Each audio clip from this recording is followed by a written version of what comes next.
usted adore con nosotros a través de las redes sociales. ¿Listos? Isaías 60.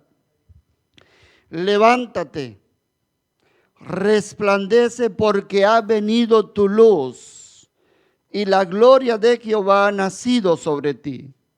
Porque he aquí que tinieblas cubrirán la tierra y oscuridad las naciones. Mas sobre ti amanecerá Jehová y sobre ti será vista su gloria. Andarán las naciones a tu luz y los reyes al resplandor de tu amanecer. Palabra de Jehová. San Juan capítulo 1. Hoy vamos a usar la palabra de Dios como nunca antes. Los versículos 4 en lo adelante. San Juan capítulo 1, versículos 4 en lo adelante. Vamos a leer hasta el 9.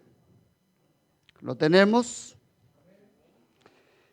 En él estaba la vida, y la vida era la luz de los hombres. La luz resplandece en las tinieblas y las tinieblas no la dominaron. Hubo un hombre enviado por Dios, el cual se llamaba Juan. Este vino como testigo para dar testimonio de la luz, a fin de que todos creyeran por medio de él. Él no era la luz, sino un testigo de la luz verdadera que alumbra a todo hombre, venía a este mundo. San Mateo, capítulo 5. Ahorita les voy a explicar por qué los estoy llevando de la mano por varios libros de la Biblia. Se los voy a explicar ahorita. Versículo 14 al 16. ¿Lo tenemos? Vosotros sois la luz del mundo.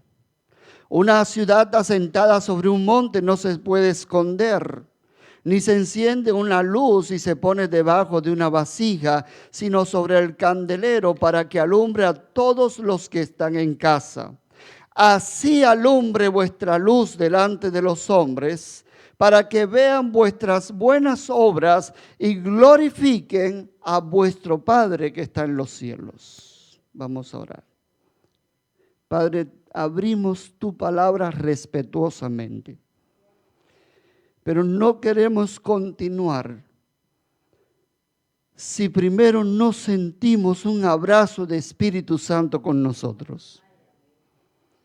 No hemos venido a hacer una presentación humana. Estoy temblando literalmente.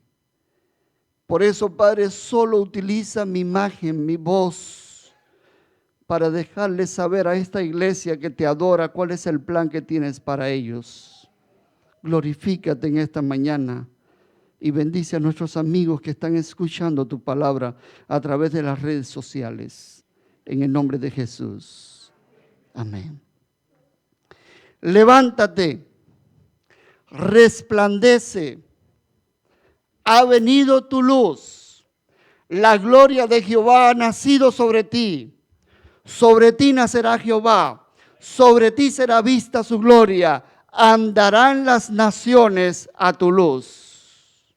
Lo que Dios está diciendo es lo siguiente: la iglesia de Boca Ratón necesita convertirse en un modelo para las naciones. Lo que Dios quiere es que nosotros, a través de nuestro ejemplo, de nuestro cristianismo práctico, seamos una inspiración para aquellos que no tienen esperanza, ni vida, ni a Jesucristo en sus corazones. Por lo tanto, Dios quiere que a través de nuestro ejemplo podamos darlo a conocer a aquellos que no saben de Dios. Y la primera aplicación que le vamos a dar a este texto, que llega a través de 7 formas verbales, es la siguiente: Dios quería que Israel se convirtiera en una luz. Es sabido, lo hemos leído, hemos conocido los hechos. Se han hecho películas sobre episodios, cómo fue que Dios condujo a su pueblo escogido, 400 años convertidos en esclavos. Dice la palabra que Dios puso su mano todopoderosa y sacó a ese pueblo oprimido a tierra de libertad. Pero cuando Dios mueve a su iglesia y la saca de la opresión, del yugo, del dolor, es porque Dios quiere investir a esa iglesia con un propósito divino. Y el propósito que Dios tenía para el pueblo de Israel es que el pueblo, la nación escogida, la niña de sus ojos, se convirtieran en un modelo para el mundo pagano. Si el pueblo de Israel hubiese servido como modelo para el mundo, ya Cristo Jesús hubiese venido. Todas las promesas que leemos en la palabra de Dios, que la traspolamos teológicamente a la tierra prometida, al cielo nuevo que Dios está preparando para los que le aman, esas promesas se hubiesen cumplido literalmente aquí en la tierra a través de su iglesia. Promesas tan hermosas como un niño jugará con un león. Y cuando leemos eso decimos, no, es que eso es para allá, para la eternidad. Pero cuando estudiamos a profundidad el libro del profeta Isaías, más conocido como el quinto evangelio, descubrimos teológicamente que ese sueño de Dios era para aquí, para la tierra. Pero había una condición. La iglesia necesitaba modelar para el mundo lo que significa el evangelio eterno. Necesitamos ser un evangelio para las naciones. Cobardemente, la iglesia del Antiguo Testamento no fue lo que Dios soñó. Y Dios tuvo que desechar a esa iglesia como una iglesia con misión. No estoy hablando en propósito de salvación, porque el Hijo del Hombre que vino a buscar y a salvar lo que se había perdido, vino a rescatar a todas las generaciones existentes desde Adán hasta nuestros días o hasta la segunda venida de Cristo. Estoy hablando de un pueblo con misión, un pueblo con propósito, un pueblo como luz a las naciones vecinas. Y nosotros leemos cómo fue que el pueblo de Israel se dejó arrastrar por la influencia del materialismo, del paganismo, de la apostasía. Y dejó de ser una luz para el mundo de aquel entonces. Por esa razón tuvo que aparecer Jesús. Ahí como Juan capítulo 1, versículos 4 al 9 toma sentido. Si Dios quería que Israel fuese una luz, Israel dejó de ser ese sueño divino. Entonces Jesucristo tuvo que venir para enseñarnos cómo ser luz entre los hombres. Entonces fue cuando Juan escribe, Él es la luz que alumbra a todo hombre venido a este mundo. Y si Jesús es la luz, la pregunta a responder en esta mañana es ¿cómo era la vida de Jesús?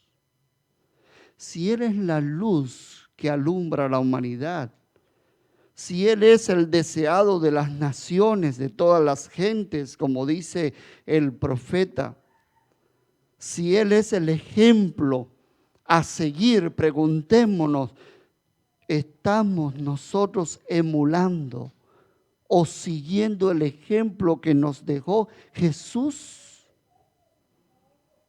¿Cómo era la vida de Jesús? La señora Elena White, una escritora del siglo XVIII, y para mí es una de las preferidas, ella escribió un libro llamado Camino a Cristo.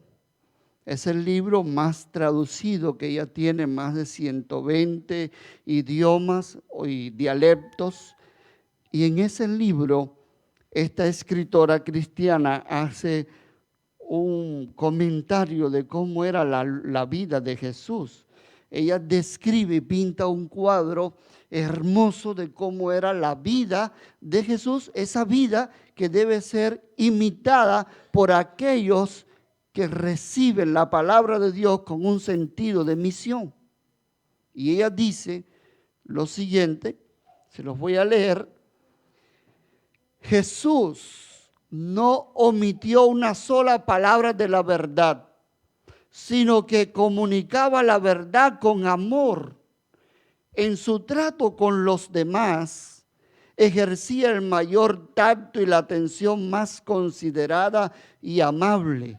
Nunca fue rudo, ni pronunció una palabra severa innecesariamente. Nunca causó dolor innecesario a un alma sensible. No censuraba la debilidad humana. Decía la verdad, pero siempre con amor.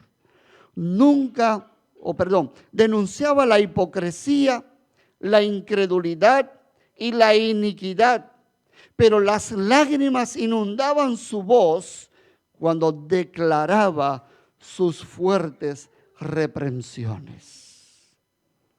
Jesús siempre decía la verdad, pero lo hacía con amor. No censuraba la debilidad humana, nunca fue áspero, nunca fue insensible. Las cosas se hacían con amor, con tacto, con misericordiosa atención. Me llama la atención este cuadro. Yo te pregunto, ¿se parece tu vida a la vida de Jesús? A esta que ha sido descrita desde la visión de la señora Elena White en el siglo XVIII. Estamos viviendo esa vida. Vivimos en un mundo donde la gente se ha acostumbrado a saborear las mentiras. Y la gente ama más las mentiras y cree más en las mentiras que en la verdad. No son honestos ni siquiera en fotos. ¿Ya descubrió usted a una persona con la cual se amistó a través de las redes sociales, la miró en el Facebook, vio que es amigo de un amigo suyo, comenzó a conocer a esa persona y luego cuando la vio en persona usted dijo, no, no es la misma? ¿Ya descubrió usted cuántos filtros existen en programas de Photoshop que son increíbles? ¿Ya descubrió usted, por ejemplo, las damas saben la posición en la cual se deben parar para tomarse una foto? El otro día mi esposa me tuvo 30 minutos para tomarse una foto. Yo estaba deshidratado en el parqueo de la iglesia. No exagero. No, es así, con la mano así, porque si pongo la... Es todo un profesionalismo que existen donde la gente disfrazan algunos errores de factoría. La gente trata de corregir eso con filtros y demás, porque ni siquiera en esos pequeños detalles la gente son genuinos y verdaderos. ¿De qué te sirve? Esta mañana yo estaba evaluando algunas fotos que me llegan y me dicen, esta es una mujer cuando usa faja, decía la foto, y aparece una paloma estrechita aquí con el buche que se le quería salir por aquí. Y yo dije, bueno, un poco exagerado, insensible posiblemente, emocionalmente, pero la gente de alguna manera quiere mirarse bien. Y el punto que quiero resaltar no es que seamos descuidados con la belleza física, sino que seamos en toda nuestra vida, especialmente cuando se refiere a la integridad de nuestro corazón, que andemos con verdad, con sinceridad, que seamos nosotros. ¿De qué te sirve vivir una vida de apariencia? Jesús decía la verdad. Siempre andaba con la verdad. Es cierto, cuando usted hace una declaración de impuestos basado en la verdad de su vida, a veces no recibe algunos beneficios, porque la verdad tiene precio. No sé si ya lo descubrió. Una vez el contador me dijo, ¿cómo quieren hacer los taxes? ¿Casado o divorciado? Y le dije a mi esposa, levántate que nos vamos. Porque nosotros debemos ser honestos en todas las cosas. ¿Y sabes por qué? Porque tú eres carta leída. Aunque usted no crea, a usted lo leen todos los días. A usted lo evalúan todos los días. Usted que dice amar al Señor Jesús, yo te pregunto, ¿estás listo a pagar el precio de decir la verdad? De andar en verdad, de decir es mi error, cuando reconocer no te quita valor, te hace ser una mejor persona, un mejor empleado, un mejor jefe, un mejor cristiano, un mejor siervo de Dios. Jesús decía las cosas y las hacía siempre con la verdad, pero aquí está el otro extremo de nosotros los hispanos, porque los hispanos, si son cubanos más, suelen decir esta frase con mucha soltura. La verdad hay que decirla aunque duela. ¿Quién dijo eso ahí? ¿De dónde es ella? ¿Cubana? No, dominicana. Vecino. ¿Verdad? Pero sabes una cosa, no siempre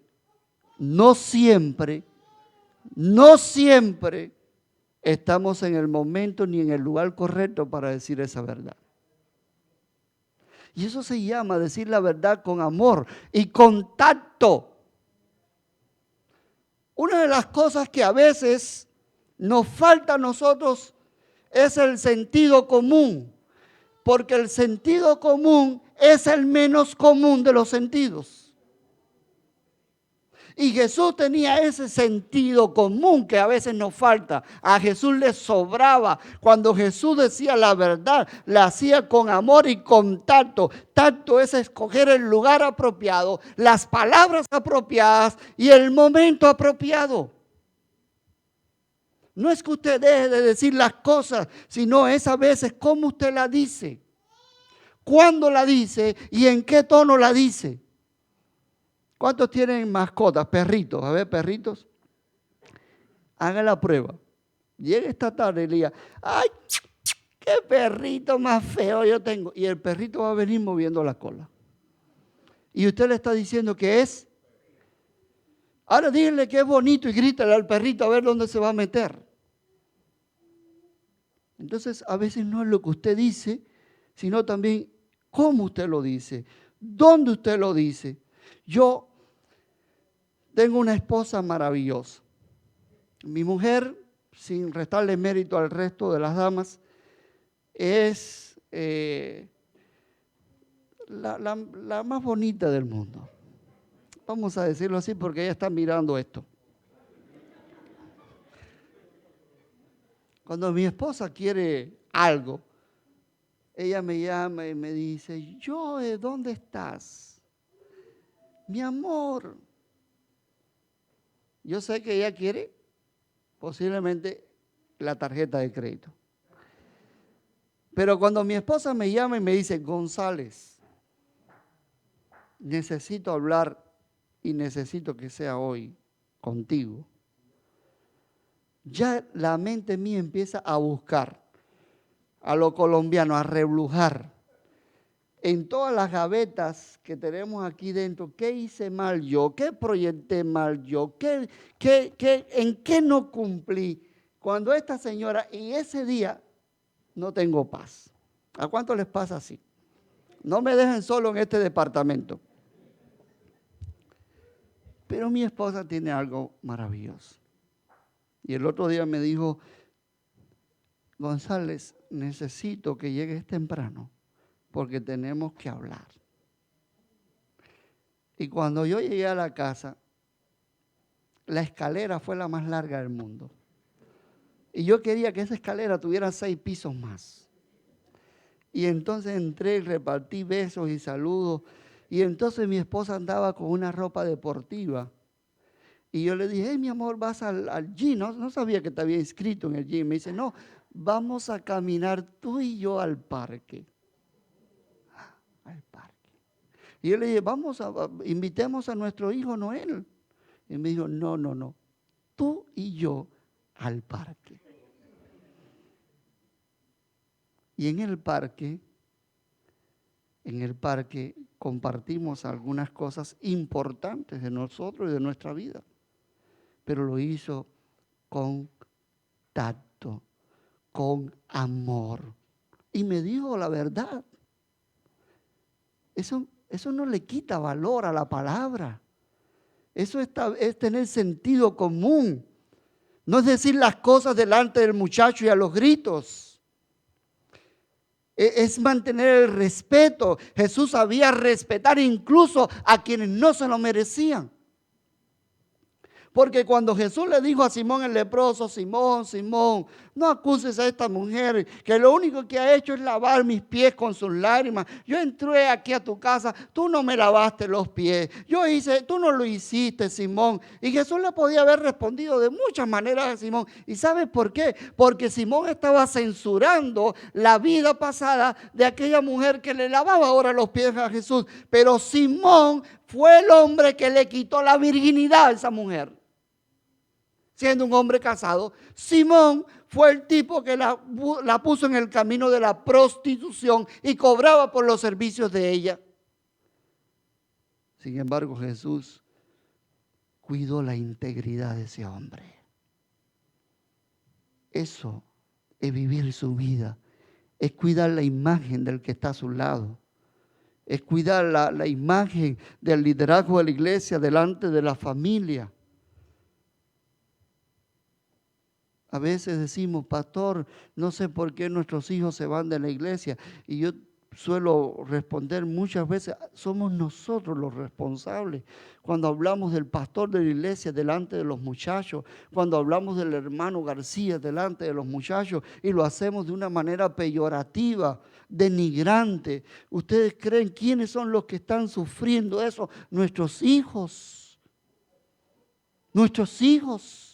Cuando Jesús decía las cosas, le hacía con amor, le hacía con tacto, con compasión. Ríos, escuchen miembros de la Junta de la Iglesia, ríos de compasión y de misericordia con el pecador. Tenía compasión. Lloraba. A veces lloraba. Yo llevo más de 30 años en la iglesia adventista. Cuando yo entré a la iglesia adventista, y había que disciplinar a un hermano, lo hacíamos en junta cerrada. Y créanme, si había que desfraternizar a un hermano, que era la disciplina más extrema, lo hacíamos con un fin redentor. No era destructivo, sino era para redimir a esa persona, era para dejarle saber a la persona, con esa decisión que tomaste, con esa postura, la iglesia no está de acuerdo contigo, pero te amamos. ¿Y cómo se lo demostramos? Mire, hermano, cuando salíamos de esa junta, parecía que estábamos en un velorio. Se nos murió un pariente. Se nos murió alguien. La iglesia a veces entraba hasta en un programa de ayuno forzado porque no teníamos planeado un ayuno, pero cómo íbamos a sentarnos a una mesa a comer y a disfrutar cuando uno de nuestros hermanos importantes, un soldado de la familia de Dios, había caído en el campo de batalla. Jesús, pregunto, ¿estamos viviendo la vida de Jesús? Miren esta frase. Dice así esta frase: si nos humilláramos delante de Dios, si fuésemos bondadosos, corteses, compasivos y piadosos, habrían 100 conversiones a la verdad donde hoy hay una sola. Si la iglesia, ¿cuántos bautizos ha tenido esta iglesia? Pensemos, hipotéticamente, 5 bautizos. Pero si la iglesia fuese cortés, bondadosa, misericordiosa, compasiva, aquí habrían 500 bautizos donde hoy hay 5. ¿Qué les parece? Significa que todavía estamos un tanto distantes del ejemplo de Jesús. ¿Estamos viviendo la vida del Señor Jesús? Jesús era la luz que alumbra a todo hombre.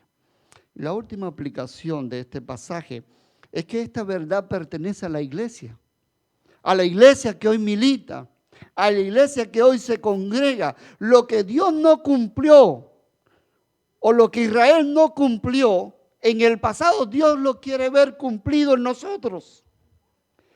Israel fue llamado a ser un ejemplo, un modelo, una luz para el mundo, pero dejó de ser una luz y cobardemente se fue a caminar bajo las tinieblas. Pero ahora Dios ha levantado esta iglesia en esta comunidad para que sea una poderosa luz al mundo. Por eso Jesús dice, vosotros sois la luz del mundo.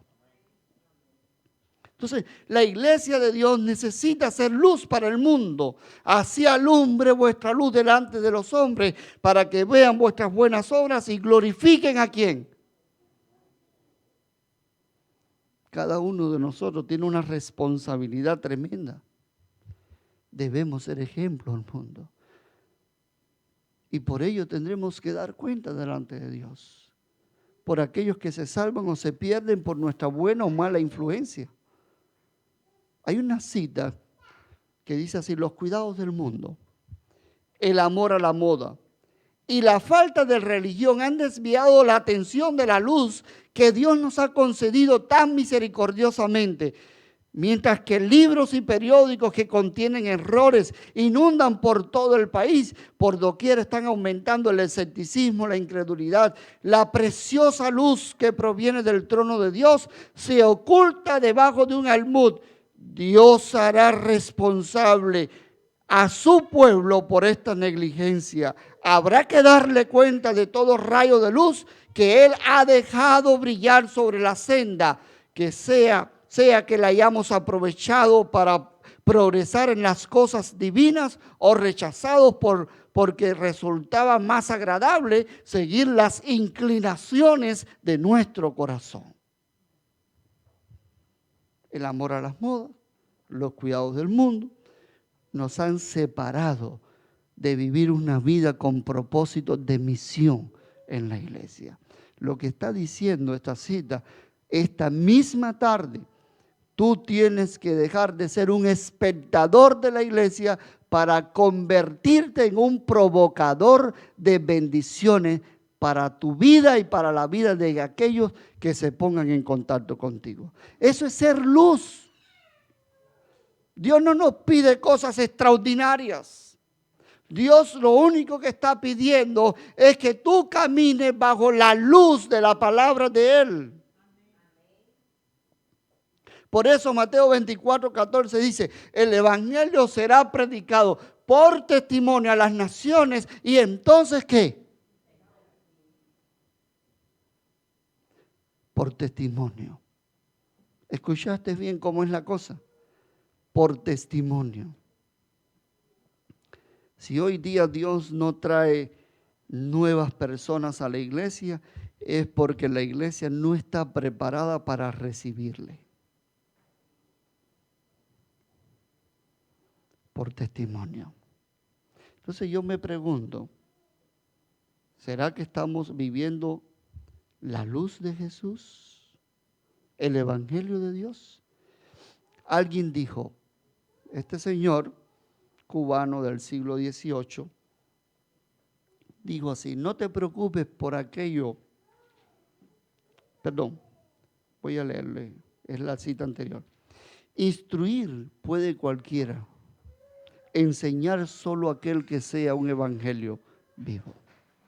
¿Escuchaste? Instruir.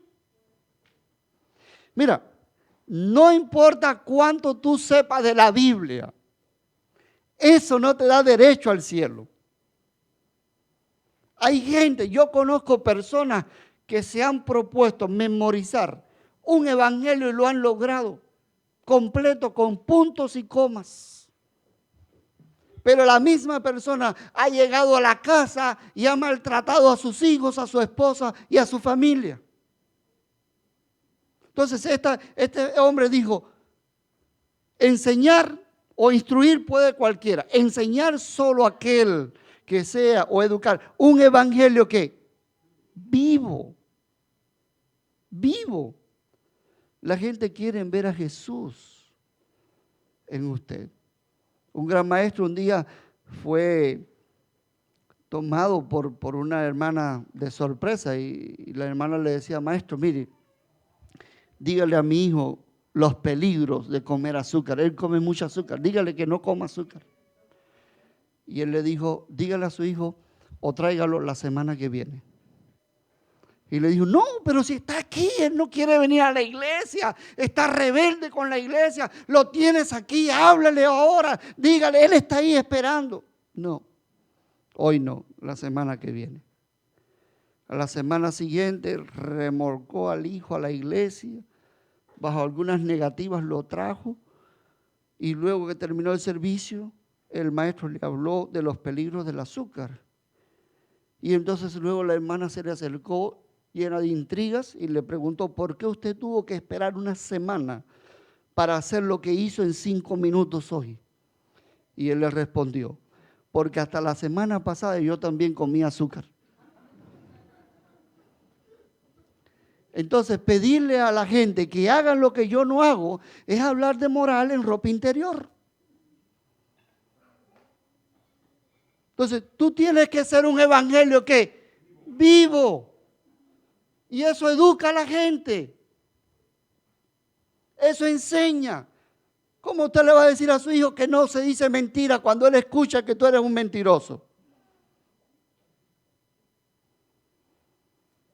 Nuestros hijos nos imitan. Y el mío es un hombre. Pero a veces me encontró leyendo la Biblia siendo pequeño. Y yo recuerdo un día estaba yo sentado en un taburete. Una silla rústica de madera, de palo, con cuero.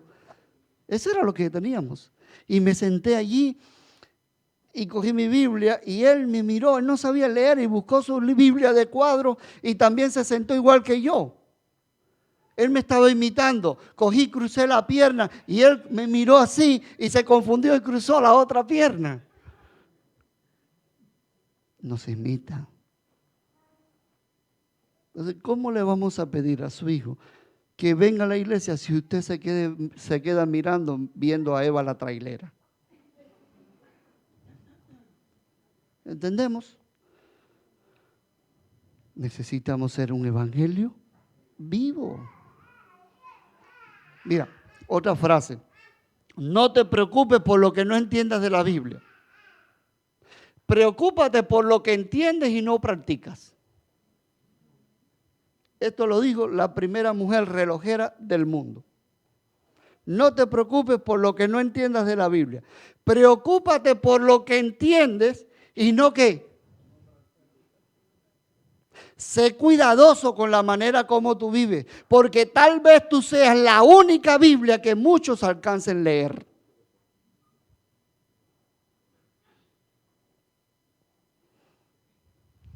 Compartí ayer con un muchacho que entró a la compañía y entonces salimos temprano y nos fuimos a almorzar. Y le dije, ¿tienes almuerzo? No, no traje almuerzo, señor, me dice. Vamos, le invito a almorzar. Invité a 3 empleados más, me lo llevé conmigo a almorzar. Y entonces llegó un señor con el cual estoy haciendo algunos negocios y se sentó con nosotros, almorzábamos. Y al final le dije al otro hermano, nos vemos mañana en la iglesia. Y me dice, sí, pastor, nos vemos en la iglesia. Y entonces el muchacho hondureño se echó para atrás, cruzó los brazos y dijo, yo sabía que por alguna razón usted era diferente. Amén. Es que usted es pastor, ¿no? Sí, yo soy pastor. Oh, entonces ya respondí a mi pregunta. ¿Por qué usted era diferente? Es que eso vale más que todos los sermones que yo le pueda predicar a él. ¿Sí o no? Sí. Una última cita y nos vamos. Anote esta.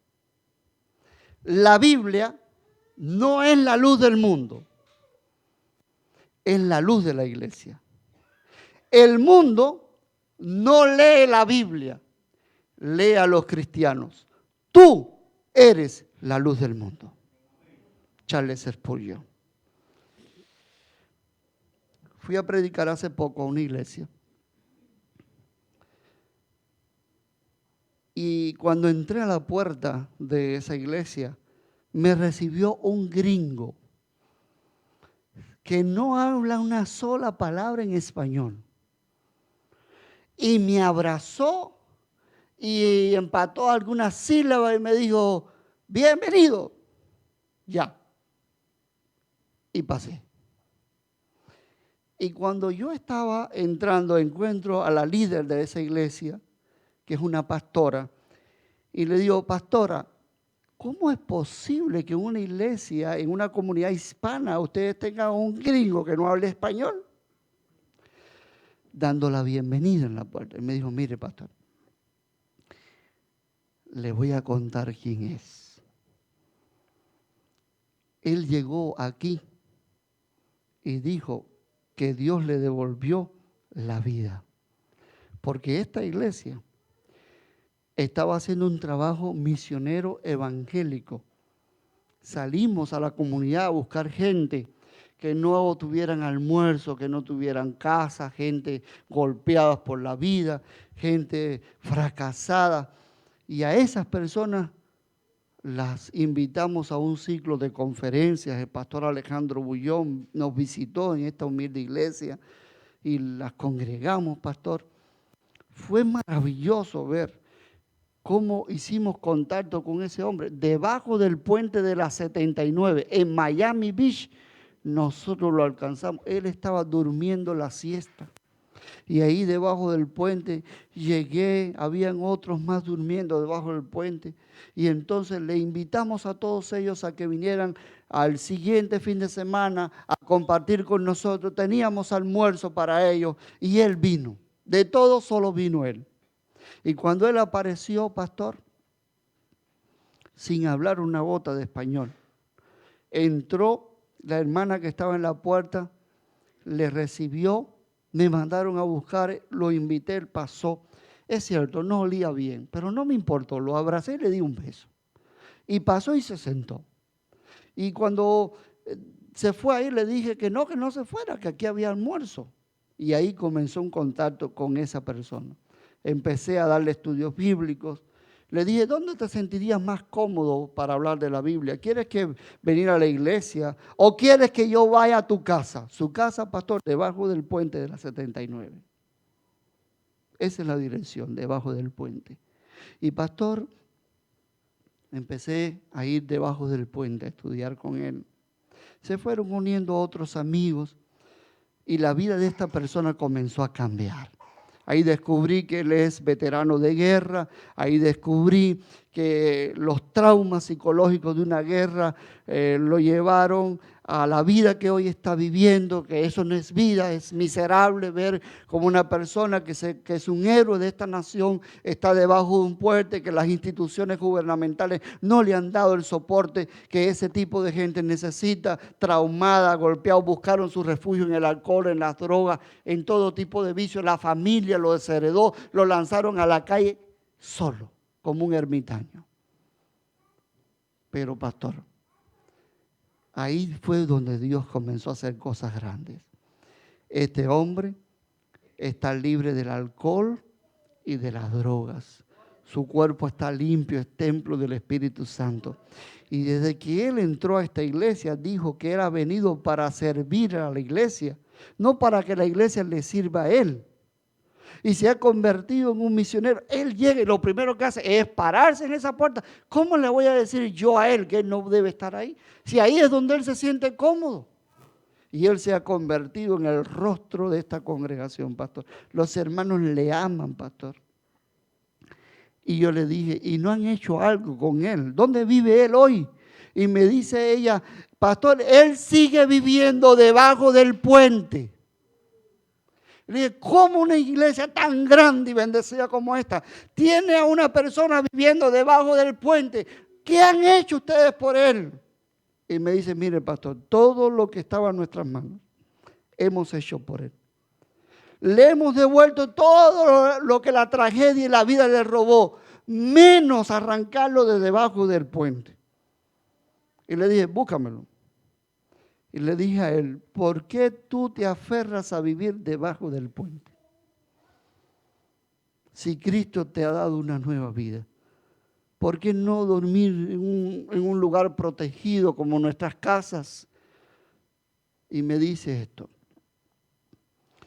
no, pastor, debajo del puente Dios me devolvió la vida. Debajo del puente llegó la luz de Jesucristo a mi vida. Debajo del puente Dios me arrancó del alcoholismo y la drogadicción. Debajo del puente yo sentí por primera vez lo que es tener una vida con propósito. Yo no salgo de debajo de ese puente hasta que yo no traiga a la iglesia a todos los que dormían conmigo debajo del puente. Dios me tiene debajo de un puente para que yo sea una inspiración y un ejemplo para esas personas que todavía luchan con el alcohol, las drogas y los traumas psicológicos de la vida. Por eso yo insisto en vivir debajo del puente, porque tengo una misión. Eso se llama vivir con propósito. Hermanos queridos, termino esta tarde diciendo, es hora de que vivamos una vida con propósito. Voy a pedir que Jonathan venga para que nos ayude a cantar al menos una estrofa de este himno. Pero yo quiero saber, al menos si aquí hay una persona que quiera decirle a Jesucristo, ayúdame a ser un ejemplo. Es cierto, no siempre he brillado, pero yo quiero ser esa luz que alumbra el mundo, que por mi ejemplo, mi familia, mis hijos, mis nietos, mis compañeros de trabajo puedan también venir a la iglesia. ¿Será que aquí hay alguien que todavía está debajo del puente de una situación de la cual Dios lo libró, pero sigue debajo del puente buscando su propósito, su misión? El Espíritu de Dios hoy te ha dicho cuál es tu propósito. Tú eres la luz del mundo. Hay una primera persona, hermano, venga, que quiero orar con usted. Yo voy a preguntar, mientras cantamos, los que tengan el mismo sentir en el corazón, como este hermano, que quiera decirle al Señor, gracias porque la luz de Cristo me alumbró. Gracias porque a partir de haberte conocido, yo he recuperado lo que es vivir con sabor. Yo he recuperado lo que es soñar con un futuro. Yo he recuperado lo que es vivir con un propósito en mi corazón. Si quieres unirte a nosotros, levántate donde estés y juntos oremos al final. Cantemos el himno 350, andando en la luz de Dios.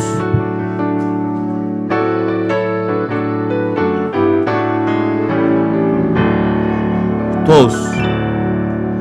Andando en la luz de Dios encuentro plena paz. Voy adelante sin temor, dejando el mundo atrás. Gozo y luz hay en mi alma hoy. Gozo y luz hay, ya que salvo soy. Desde que a Jesús vi, a su lado fui, he sentido el gozo de su amor en mí. Segunda estrofa. Vagaba en la oscuridad sin ver en a Jesús, mas por poder su verdad me iluminó la luz. Gozo y luz hay en mi alma hoy. Gozo y luz hay, ya que salvo soy. Desde que a Jesús vi, a su lado fui, he sentido el gozo de su amor en mí. Oremos. Gracias, Padre amado, porque la luz del Evangelio nos alcanzó. Porque Jesús nos dejó un ejemplo a seguir. Es cierto, el desafío es grande. Es cierto, lo hemos intentado. pero hemos fallado, hemos retomado el camino, hemos vuelto a caer, y así ha sido nuestra vida hasta el día de hoy. Pero te agradecemos porque tú nunca nos has desechado, y en nuestras caídas siempre nos has recordado que nos sigues amando y que tienes un propósito de misión con nosotros. Por eso, Padre, me trajiste este fin de semana a la iglesia.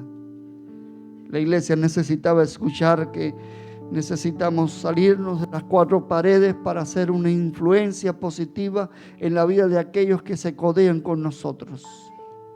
Que necesitamos usar las redes sociales no solo para chismosear, sino también para bendecir y sanar gente.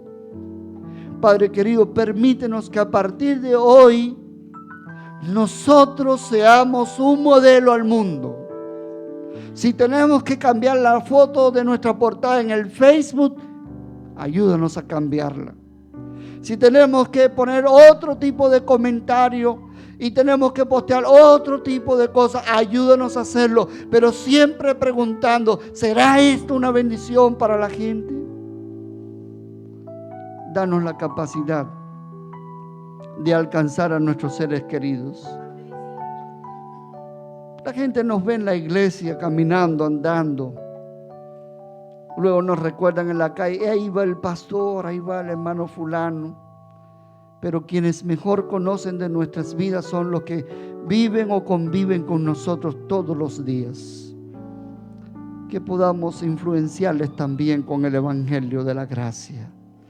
Llénanos de esa capacidad, de ese tacto, de ese pensamiento de Jesús, para que la gente de nuestra casa hoy mismo en la tarde nos pregunte, ¿qué pasó contigo que eres distinto?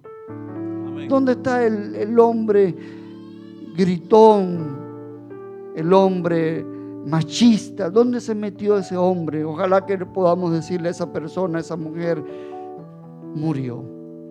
Porque a partir de hoy Dios hace nueva todas las cosas. A nuestros amigos en las redes sociales les bendecimos y también queremos que tú les alcances con el evangelio transformador de tu palabra eterna. Sánanos en el nombre de Jesús. Amén. Que Dios te bendiga.